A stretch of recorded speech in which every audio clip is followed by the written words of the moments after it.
Good morning students estate के लिए 11th class की सीरीज़ को आगे बढ़ाते हैं। आज का हमारा सेकंड लेसन है आरो भाग के अंदर, और मीरा भाई कवित्री जो हैं उनको आज हम कवर करेंगे कंप्लीट क्वेश्चंस के साथ। तो चैप्टर नंबर सेकंड मीरा भाई। तो आइए स्टूडेंट्स मीरा भाई के विषय में कुछ जान लेते हैं। स्टूडेंट्स कृष्ण भक्त कवियों में सूरदास के पश्चात अगर किसी का नाम लिया जाता है तो वह मीरा भाई का स्थान है। यानी कृष्ण भक्त कवियों में सूरदास जी के पश्चात मीरा भाई को उच्च स्थान प्राप्त है। मीरा के जन्म और मृत्यु के संबंध में बहुत ज़्यादा मतभेद पाए गए हैं।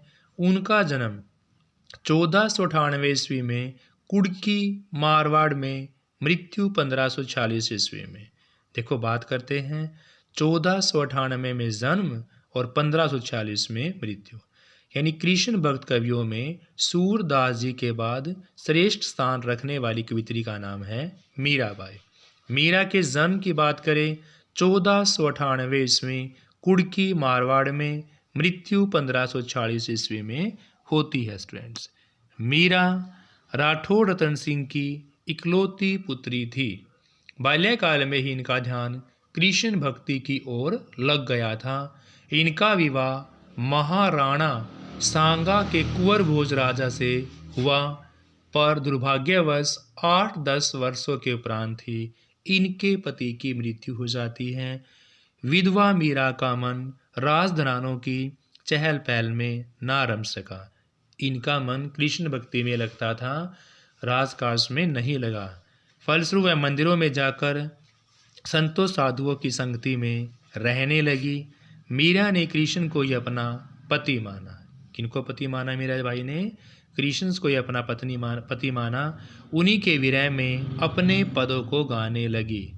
देवर द्वारा अनेक बार इनको कष्ट दिए गए, पर मीरा ने अपनी भक्ति नहीं छोड़ी और कृष्ण का कीर्तन करते करते कृष्ण में हो गए। स्टूडेंट्स मीरा भाई कृष्ण भक्ति में सर्वश्रेष्ठ स्थान रखती हैं। इनका जन्म 1498 में कुड़की में, मृत्यु 1546 में होती हैं। और मीरा जी राठौड़ रतन सिंह की इकलौती पुत्री थी।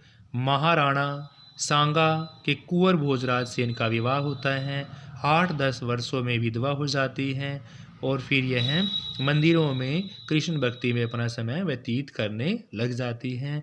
इनके देवर के द्वारा अनेक कष्ट दिए जाने पर भी मीरा भक्ति का स्थान त्याग नहीं करती और अंत में कृष्ण का कीर्तन करते करते ही कृष्ण में हो जाती है। स्टूडेंट्स तो आइए इनके बारे में और जान लेते हैं। फर्स्ट क्वेश्चन है मीरा के काव्य की मूल भाषा क्या है? स्टूडेंट्स तो मीरा के काव्य की मूल भाषा राजस्थानी है। मीरा के काव्य की मूल भाषा राजस्थानी। छाड़ी दई कुल की कहानी कहाँ करी है कोई में कौन सा अलंकार है? छाड़ी दई कुल की कहानी कहाँ करी है कौन में कौन सा अलंकार है? तो यहाँ पर अनुप्रास अलंकार का प्रयोग किया गया है।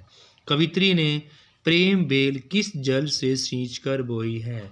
तो कवित्री ने प्रेम बेल आंसुओं के जल से, कवित्री ने प्रेम बेल को आंसुओं के जल से सींच कर बोई है। कवित्री की प्रेम बेल पर कौन से फल लगे हैं? तो स्टूडेंट्स कवित्री की प्रेम बेल पर आनंद के फल लगे हैं। किसके भाई? आनंद के फल लगे हैं।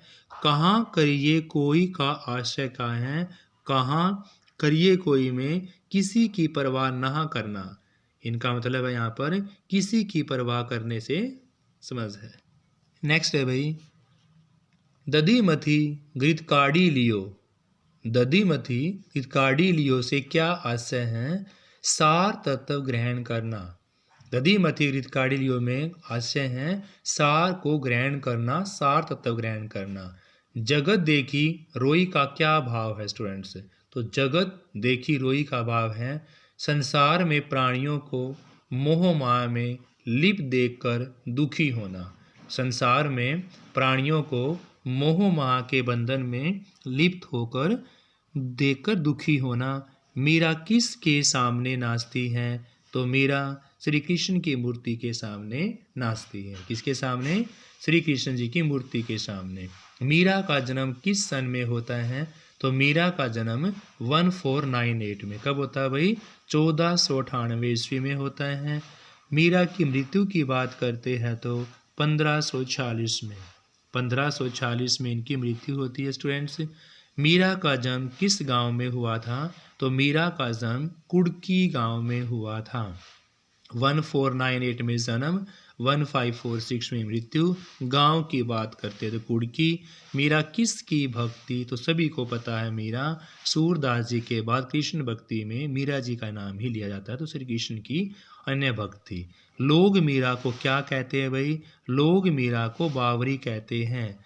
राणा ने मीरा को पीने के लिए किसका प्याला भेजा था? तो राणा ने मीरा को पीने के लिए विष का प्याला भेजा था स्टूडेंट्स। कुटुंब के लोगों के लिए मीरा ने किस शब्द का प्रयोग किया है? तो कुटुंब के लोगों के लिए मीरा ने न्यात का प्रयोग किया है।